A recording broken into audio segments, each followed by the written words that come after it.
불편했던 한 주였던 것 같습니다. 아무쪼록 감기 걸리지 않도록 조심해야 될 것 같습니다. 하도 안 나서서 이렇게 수액을 좀 한번 맞았는데 조금 좋아진 것 같기도 하고 그렇습니다. 날씨가 또 갑자기 추워졌다가 또 오늘은 포근한 것 같습니다.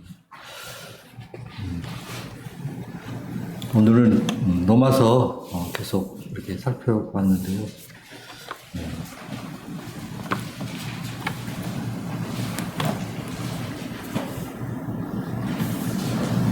3장 21절부터 31절까지 같이 교독하도록 하겠습니다. 로마서 3장 21절입니다. 찾으신 줄 알고 있겠습니다. 이제는 율법 외에 하나님의 한 의가 나타났으니 율법과 선지자들에게 증거를 받은 것이라. 본 예수 그리스도를 믿음으로 말미암아 모든 믿는 자에게 주시는 하나님의 은이 사람이 없느니라. 모든 사람이 죄를 범하였으며 하나님의 영광에 이르지 못하더니 그리스도 예수 안에 있는 총량으로 말미암아 하나님께로 값없이 의하심을 얻게 되었느니라. 이 예수를 하나님이 그의 피로써 믿음으로 말미암는 화목제물로 세우셨으니 이는 하나님께서 길이 참으시는 중에 전에 지은 죄를 간과하심으로 자기의 의로우심을 나타내려 하심이니 이때 자기의 의로우심을 나타내사 자기의 의로우심과 또한 예수님 자를 의롭다 하려 하심이라. 그런즉 자랑할 때가 어디 있느냐 있을 수 없느니라. 무슨 법으로냐 행위로냐 아니라 오직 믿음의 법으로니라. 그러므로 사람이 의롭다 하심을 얻으시는 율법의 행위이지 아니하고 믿음으로 되기를 우리가 인정하노라. 하나님은 다만 유대인의 하나님이시냐 또한 이방인의 하나님은 아니시냐 진실로 이방인의 하나님도 되시느니라. 할례로 믿음으로 말미암아 또한 모세로 믿음으로 말미암아 의롭다 하실 하나님 한 분이시니라. 그런즉 우리가 믿음으로 말미암아 율법을 파기하느냐 그럴 수 없느니라. 도리어 율법을 굳게 세우느니라. 감사합니다. 지난 시간에는 모든 사람의 죄, 모든 인류의 범죄에 대해서 이렇게 살펴보았습니다. 마음으로부터 시작해서 입으로, 눈으로, 또 발로 짓는 여러 가지 죄에 대해서 이렇게 살펴보았습니다. 그래서 세상 모든 사람이 죄를 범하기 때문에 하나님의 심판 아래에 놓여 있다라고 이렇게 말씀했습니다. 그랬던 것처럼 율법의 행위로 그 앞에 의롭다 하심을 얻을 육체가 없나니 율법으로는 죄를 깨달음이니라 라고 이렇게 살펴보았습니다. 그래서 이제 오늘은 제목을 믿음으로 얻는 하나님의 의, 하나님의 의에 대해서 같이 살펴보기 원합니다. 여기서 성경에서 말하는 의라는 것은 윤리 도덕상 올바른 행실이나 그런 사람이 할 수 있는 그런 행실이 아니라 하나님의 의를 말하고 있습니다. 즉 의로우신 하나님께서 당신의 거룩하심을 위해 인간에게 요구되는 의를 말하고 있습니다. 하지만 사람들은 본질상 타락했고 또 부패한 인간은 이런 하나님의 의를 이루지 못합니다. 그래서 인간은 십자가를 지고 대속 죽음으로 속죄 사역을 이룸으로써 하나님의 의를 이루신 예수 그리스도로 말미암아 의롭다함을 얻게 된다라고 말씀하고 있습니다. 이를 신학적인 용어로는 칭의라고 하죠. 칭의. 다시 말하면 실상은 의롭지 못하지만 예수 그리스도의 대속으로 말미암아 의롭다 인정받는 것이고 은혜를 누리게 되는 것입니다. 따라서 의는 궁극적으로 예수 그리스도를 통해서 예수 그리스도 안에서 완성된다라는 것입니다. 21절, 22절 보시면 이제는 율법에 한 의가 나타났으니 율법과 선지자들에게 증거를 받은 것이라. 곧 예수 그리스도를 믿음으로 말미암아 모든 믿는 자에게 비치는 하나님의 은이 차별이 없느니라. 이제는 율법 외에 그 앞에 그러나라는 단어가 빠졌습니다. 율법으로 죄를 깨달았기 때문에 멸망할 수밖에 없습니다. 그러나 이제 율법 외에 한 하나님의 의가 나타났으니 율법과 선지자들에게 증거를 받은 것이다 라고 이렇게 말씀하고 있습니다. 율법은 행함을 통해서만 의미 있는 삶이 가능하다고 말했는데 사람들이 그것에 부응할 만한 능력을 가지고 있지 않음을 이미 말했습니다. 그래서 따라서 이제는 바울이 제시하는 구원의 길은 그러한 율법을 통한 길과 전혀 상관없는 의롭게 되는 하나님의 새로운 의를 말하고 있습니다. 전혀 새로운 것은 아니고 이전에 있었던 없었던 것이 갑자기 이렇게 생겨난 것이 아니라 이전에도 존재했으나 그 존재가 불분명했었던 것입니다. 그러나 예수 그리스도의 성육신하심으로 말미암아 확실하게 드러나게 됐다라는 것이죠. 이처럼 예수 그리스도께서 오셔서 하나님의 의를 이루신 것은 율법을 통해서 선지자를 통해서 그 오실 그리스도를 증거하였고 또 예수 그리스도는 그 율법의 완성이 되었다라고 이렇게 말씀하고 있습니다. 그래서 마태복음 5장 17절에서도 내가 율법이나 선지자를 폐하러 온 줄로 생각지 말라. 폐하러 온 것이 아니요 완전하게 하려 왔다라고 이렇게 말씀하고 있습니다. 그래서 하나님을 믿고 의롭게 되는 방법 첫째는 믿음으로 된다라는 것입니다. 여기 보면 짧은 구절이지만 계속해서 믿음에 대해서 말씀하고 있습니다. 25절에서도 그의 피로써 믿음으로 말미암는 화목제물로 세우셨고 또 26절에도 예수 믿는 자를 의롭다 하려 하심이라 27절에도 믿음의 법으로 되니라 라고 말씀하시면서 계속 30절에도 믿음으로 말미암아 말씀하고 있고 또 31절에도 그런즉 우리가 믿음으로 말미암아 율법을 파기하느냐 그럴 수 없느니라 라고 말씀하시면서 짧은 구절이지만 믿음에 대해서 계속해서 연속적으로 말씀하고 있습니다. 로마서 1장 17절에서도 복음에는 하나님의 의가 나타나서 믿음으로 믿음에 일어나니 기록된 바 오직 의인은 믿음으로 말미암아 살리라 함과 같으니라 라고 이렇게 말씀하고 있고요. 요한복음 3장 16절에서도 하나님이 세상을 이처럼 사랑하사 독생자를 주셨으니 이는 그를 믿는 자마다 멸망하지 않고 영생을 얻게 하려 하심이라 라고 말씀하고 있습니다. 그래서 어떤 사람은 이렇게 말한다고 합니다. 하나님께서 세상을 위해서 독생자를 보내주셨는데 누구는 구원하고 누구는 지옥불에 보내실 리 없으므로 교회만 다니면 다 구원해 주신다 라는 것입니다.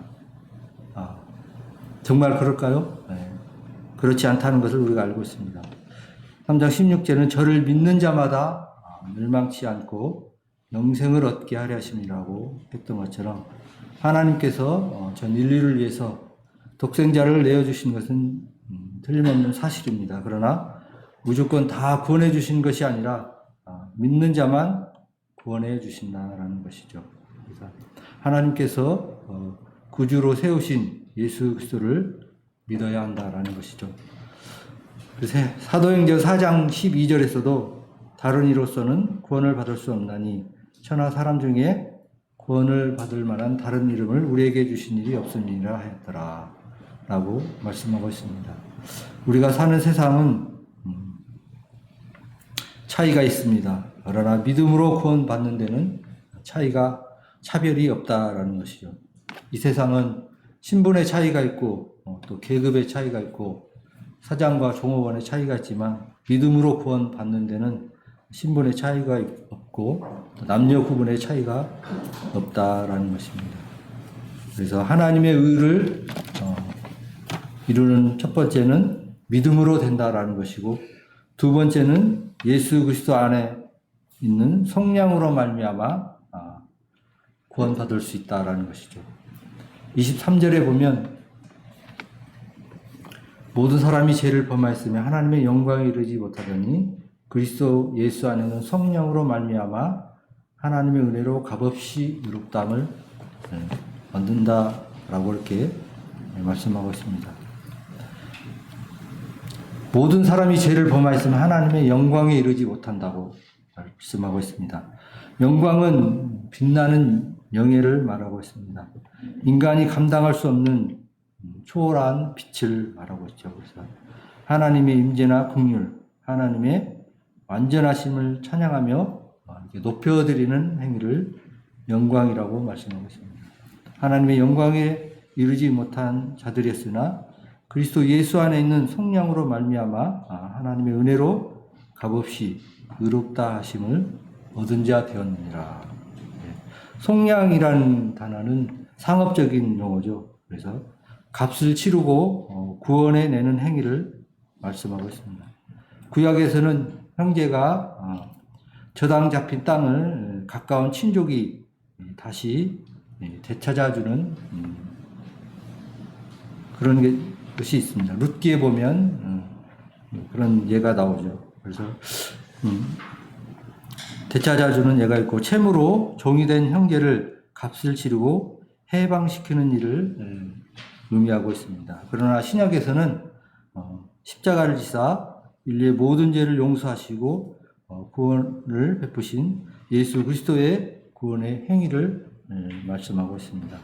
곧 하나님은 인생을 죄와 사망 권세에서 건져내시기에 독생자를 십자가에 내어주신 값을 치르셨다라는 것입니다. 그래서 하나님의 절대적인 구원 능력과 신실하신 구속 의지는 사망 권세도 어찌할 수 없었다라는 것입니다. 그래서 예수 그리스도께서 죄인인 우리들이 죄악의 노예 상태에 있는 것을 그대로 버려두지 않으시고 친히 보혈로서 값을 지불하심으로 행하신 하나님의 은혜를 보여주는 것이며 또한 행위의 결과로 말미암는 제약된 것으로부터 해방된 삶을 말하고 있습니다. 그래서 하나님의 은혜로 값없이 의롭다 하심을 얻은 자 되었느니라 라고 이렇게 말씀하고 있습니다.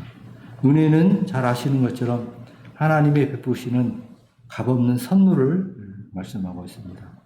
특별히 아무런 조건 없이 죄인을 용서하시고 구원과 영생을 주시는 하나님의 특별한 사랑을 말씀하고 있습니다. 그래서 예수 그리스도의 성육신과 십자가 사역은 하나님의 은혜의 은혜다라고 말들을 합니다. 하나님의 은혜를 입은 자는 이처럼 단 한순간만 구원받은 순간만 은혜를 입는 것이 아니라 계속해서 의롭다함을 얻은 자 되었다라고 이렇게 말씀하고 있습니다. 25절 보면 이 예수를 하나님이 그의 피로써 믿음으로 말미암는 화목제물을 세우셨으니 이는 하나님께서 길이 참으시는 중에 전에 지은 죄를 간과하심으로 자기의 의로우심을 나타내려 하시느니라. 여기서 이 예수를 하나님의 그의 피로써라고 말씀하고 있는데 피는 생명을 살리는 의미가 있습니다. 그래서 레위기 17장 11절에도 보면 육체의 생명은 피에 있습니다. 내가 이 피를 너희에게 주어 제단에 뿌려 너희의 생명을 위하여 속죄하게 하였나니 생명이 피에 있으므로 피가 그 죄를 속하느니라 라고 이렇게 말씀하고 있습니다. 예수 그리스도께서 십자가상에서 피를 흘리신 행위는 자발적으로 자신을 들여서 생명을 주신 그리스도의 희생 사역을 가리킵니다. 그래서 예수 그리스도의 피의 공로를 믿는 믿음을 통해서 그 효력이 발생한다라는 것이죠. 그래서 그 예수 그리스도를 화목제물로 세우셨다라고 했는데 화목제물은 신들의 진노를 달래는 희생 제물을 말씀하고 있습니다. 그러나 여기서는 하나님의 진노를 막는 제물입니다. 그래서 하나님의 진노를 막는 제물을 아무거나 드릴 수는 없는 것 아니겠습니까? 그래서 아무런 죄도 없고 또 흠도 없으신 그런 분이하기 때문에 예수 그리스도의 희생적 죽음만이 유일한 희생의 제물이 될 수밖에 없다라는 것이죠. 그래서 예수 그리스도의 십자가에 피 흘려 죽으심으로 하나님과 성도들을 화목하게 하는 제물이 되었다라고 말씀하고 있습니다. 에베소서 2장 11절에도 보면 에베소서 2장 11절 같이 읽어보겠습니다.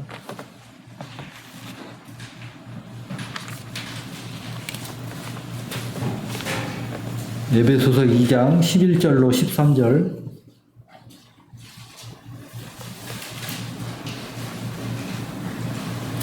같이 읽겠습니다. 시작. 그러므로 생각하라. 너희는 그때의 육체로는 이방인, 손으로는 육체에 행한 할례를 받은 무리라. 칭한 자들로부터 할례를 받지 않은 무리라 칭함을 받은 자들. 그때 너희는 그리스도 밖에 있었고 이스라엘 나라 밖에 사람이야. 약속의 언약에 대하여 외인이요 소망이 없고 하나님도 없는 자이더니 이제는 전에 멀리 있던 너희가 그리스도 예수 안에서 그의 피로써 가까워졌느니라. 예수 그리스도의 피로 말미암아 우리가 화목하게 되었고 또 하나님을 알게 되었다는 것이죠. 이는 하나님께서 길이 참으시는 중에 전에 지은 죄를 간과하셨다라고 말씀하고 있습니다. 전에 지은 죄를 간과하셨다라는 것은 전에 지은 죄를 눈감아 주심으로 인해서 하나님의 용서와 사죄의 은총이 담겨 있는 말로써 의로운 속성을 지니신 하나님께서 죄 없으신 예수 그리스도의 보혈을 흘리심으로 전제로 해서 이를 믿는 사람들의 죄를 간과해 주셨다라고 이렇게 말씀하고 있습니다. 이때 26절을 보니까 이때라는 것은 예수 그리스도의 구속 사역이 성취된 시기와 그 공로를 힘입어 이를 믿는 자에게 의로움이 선포된 때를 말씀하고 있습니다. 그래서 우리가 하나님의 의에 이르는 첫 번째 방법은 믿음으로 되는 것이고, 두 번째는 속량으로 되는 것이고, 세 번째는 재판장이신 예수 그리스도의 선포로 된다라는 것입니다. 예수 그리스도께서 그 믿는 자들에게 의롭다라고 이렇게 선포해 주신다라는 것이죠.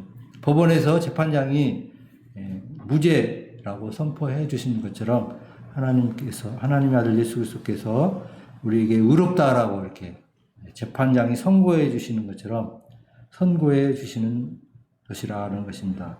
이때라는 것이 바로 그때를 말하고 있습니다. 자기의 의로우심을 나타내사 자기의 의로우시며 또한 예수 믿는 자를 의롭다 하려 하십니다. 사람의 의로움은 오직 예수 그리스도를 믿는 믿음을 통해서만 한다라는 것이죠. 죄인인 사람은 스스로 죄에 대하여 어떠한 죄책도 세울 수 없었으나 무죄하신 그리스도의 죽으심과 그의 공로를 믿어 의롭다 함을 받는다라는 것입니다. 24절에도 속량으로 말미암아 하나님의 은혜로 값없이 의롭다 하심을 얻은 자 되었느니라 라고 말씀하고 있고, 26절에도 예수 믿는 자를 의롭다 하려 하심이라 라고 이렇게 선포해 주신다라는 것입니다. 그러나 우리는 흔히 우리가 예수 그리스도를 믿으면 의롭게 되고 또 구원을 얻는다니까 진짜로 우리가 의롭고 깨끗하기 때문에 그런 것으로 착각하는 경우가 있습니다. 그러나 성경에서 말하는 것은 결코 그것이 아닙니다. 우리가 예수 그리스도를 믿는 그 사실 때문에 우리의 죄를 간과하시고 죄인이지만 의인으로 이렇게 선포해 주신다라는 것이죠. 여전히 죄를 짓고 살아가지만 의인으로 간주해 주신다라는 것이죠. 다시 말하면 우리가 어떤 죄를 지었을지라도 주님 앞에 나와 회개하고 주님의 이름을 부르면 주님의 이름을 힘입고 나아가면 의인으로 선포해 주신다라는 것이죠. 그런즉 자랑할 데가 어디 있느냐? 있을 수 없느니라. 무슨 법으로냐? 아니라 오직 믿음의 법으로니라. 라고 말씀하고 있습니다. 29절에서도 그러므로 사람이 의롭다 하심을 얻는 것은 율법을 행위에 있지 않고 믿음으로 되는 줄 우리가 인정하노라 라고 말씀하고 있습니다. 유대인의 하나님만도 되시고 또 이방인의 하나님도 되시며 온 세상 모든 사람의 하나님도 되시는 예수 그리스도께서 유대인이든 이방인이든 할례자든 무할례자든 믿음으로 말미암아 의롭다고 인정해 주신다라는 것입니다. 잘 아시는 것처럼 종교 개혁을 일으켰던 마틴 루터를 잘 아실 것입니다. 청소년을 위한 서양 철학사에서 보면 이렇게 기록하고 있어요.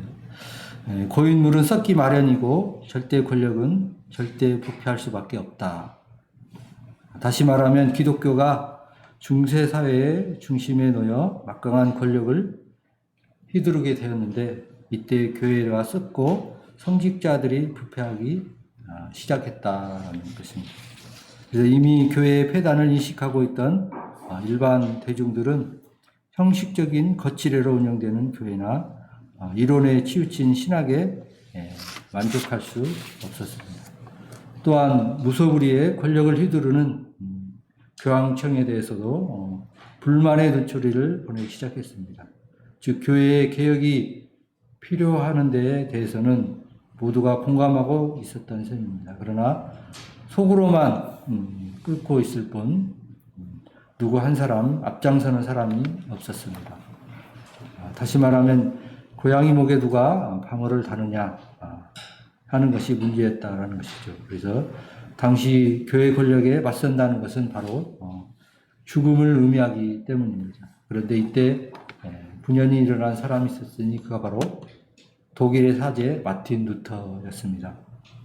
그는 하나님과 인간 사이에 중재자로서 역할을 독점하려는 교회에 반대하고 신자들 누구나 하나님과 직접 대화할 수 있음을 공표했습니다. 말하자면 누구나가 제사장이 될 수 있는 것입니다. 그래서 만인 제사장 제도를 주장했던 것이죠. 그래서 예수님이 십자가에 못 박혀 죽는 순간 예루살렘 성전 휘장이 찢어져서 성소와 지성소, 인간과 하나님 사이를 가로막고 있던 장막이 무너진 것입니다. 이제 누구든지 예수 그리스도의 이름만 갖고 나가면 하나님을 직접 대면할 수 있게 된 것입니다. 그런데 중세 교황청은 이를 무시하고 기득권을 유지하는 데만 몰두했다라는 것이죠. 그래서 마틴 루터의 주장은 누구나 제사장이 되어 하나님을 만날 수 있다고 주장한 것입니다. 그래서 종교 개혁의 시발점은 교회의 면죄부 판매에 있었다고 합니다. 이 무렵 교황청과 카톨릭 교회는 부패한 생활 때문에 재정적으로 적자에 허덕이고 있었습니다. 그래서 교황 레오 10세는 산피에트로 대성당 성 베드로 성당을 건축하기 위해서 면죄부를 이렇게 팔았다고 합니다. 이때 사제들은 누구든지 회개하고 기부금을 내면 죄를 용서받을 수 있고 돈이 이 상자 속에 쨍그랑하고 들어가는 순간 영혼은 지옥불에서 건진받게 된다라고 이렇게 설교했다라는 것입니다. 이러한 상황에서 마틴 루터는 1517년 10월 31일에 비텐베르크 성교회 정문에 라틴어로 된 95개의 조항의 의견서를 이렇게 내걸게 되었다라고 하는 것입니다. 그래서 이러한 과정을 통해서 마틴 루터가 주장한 것은 인간은 오직 믿음으로 구원받을 수 있다라는 것을 주장했다라는 것이죠. 즉 성경에 쓰여 있는 하나님의 말씀을 믿어야 구원의 가능성을 찾을 수 있고 죄를 깨달을 수 있다라는 것이죠. 사람이 만든 형상이나 건의와 같은 외적인 것은 구원과 아무런 상관이 없으며 오직 도덕적인 회개에 의해서 우리가 하나님을 만날 수 있고 또 생명을 얻을 수 있다라고 주장했다라는 것이죠. 그래서 기독교의 진리는 사제들의 권위에 있는 것이 아니라 예수님께서 계시된 하나님의 말씀에 있다라는 것이죠. 그래서 사람들은 이 말씀을 읽고 또 깨달아서 구원받고 모든 사람이 하나님 앞에서 평등하게 되었다라는 것입니다. 그래서 마틴 루터가 주장했던 것도 바로 믿음으로 구원받는다라는 것입니다. 말씀을 다시 정리해 보면 하나님의 의에 이를 수 있는 방법은 첫 번째 믿음으로 말미암아 된다라는 것입니다. 두 번째 그리스도 예수 안에 있는 성령으로 말미암아 구원받을 수 있다는 것이죠. 세 번째는 구원은 재판장의 무죄 선고에 따른 것이다라고 이렇게 말씀하고 있습니다.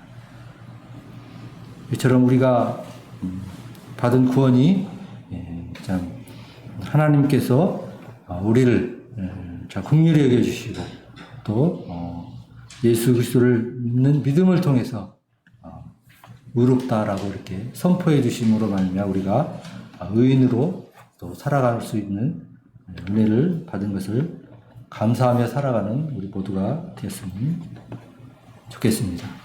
이상 말씀을 마치고 기도하겠습니다.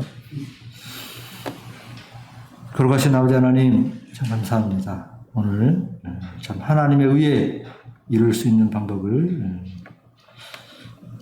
살펴보게 되었습니다. 우리는 본질상 진노의 자녀였기 때문에 하나님의 의에 이룰 수 없었습니다. 그러나 하나님이 세우신 하나님의 방법대로 그 아들 예수 그리스도를 이 땅에 보내주시고 또 우리가 그 예수 그리스도를 믿는 믿음으로 말미암아 구원해 주시고 참 하나님의 자녀를 할 수 있도록 인도해 주신 것을 감사드리게 됩니다.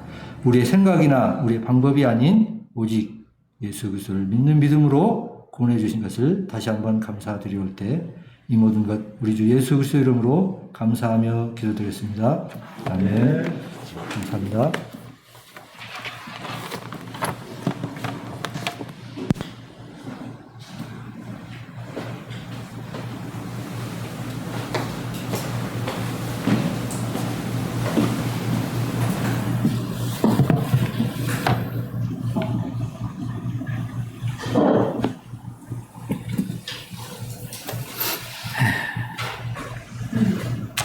수고하셨습니다. 저는 말씀을 들으면